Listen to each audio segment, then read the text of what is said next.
Alright, solution number 3 for making sure that your relationship stands the test of time is called the magic 5-to-1 ratio and the magic kiss. That's right.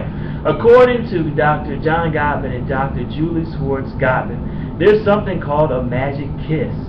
It is where you kiss your partner for 6 seconds. 1, 2, 3, 4, 5, 6 seconds. 6 seconds upon departures and arrivals to keep you connected. Now, when you first start dating, chances are you kissed all the time. And if you saw my interview on HLN, we talked about how many married couples just don't kiss anymore, especially for 6 seconds.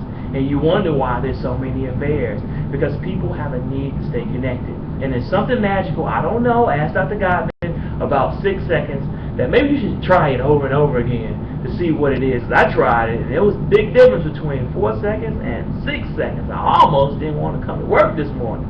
But 6-second kiss that helps you stay connected, and do it upon departure. So when you leave from work and when you get home, as soon as you get in. Now, if you have a job that requires you to talk a lot, or you might want to get some mints first, but make sure you're doing a 6-second kiss every day, twice a day upon departures and arrivals. Research shows this is enough to make you feel connected with your partner throughout the day.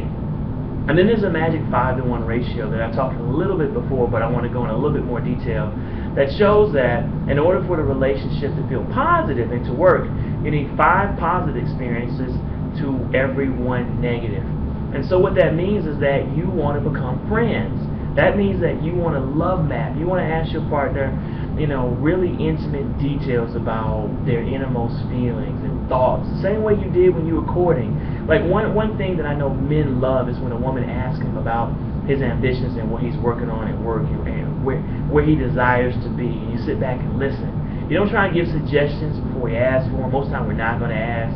You just sit back and you listen. And one of the things that women like is when you just soothe her, you rub her, and you hold her, just like you would your daughter, and you just ask her about what's going on in her world without trying to fix her problems or offer an opinion. You just listen and support the same way her girlfriends do.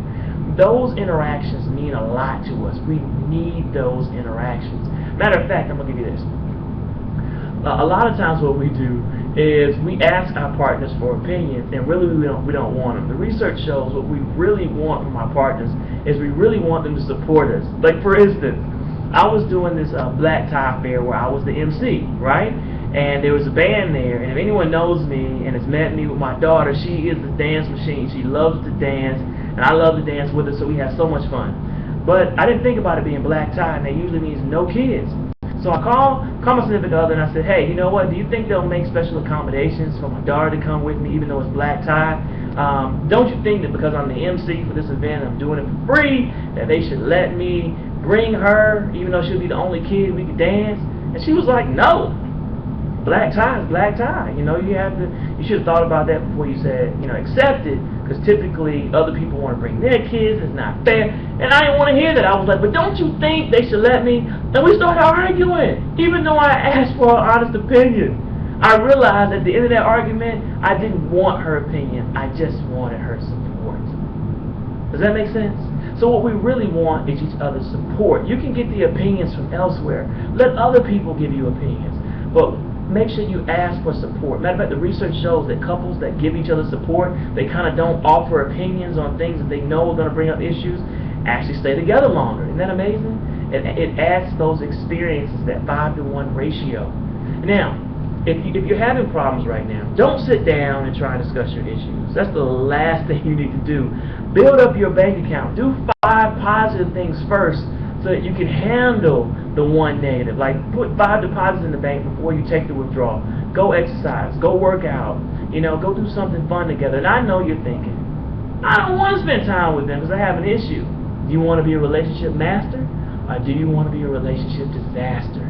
You have to do the things that make relationships work. And that's why you have to kind of have this list of things that you all can do that keep you connected so that you can handle the downs in your relationship. You should be exercising together. That's your thing. You should go to the movies. You should talk about television.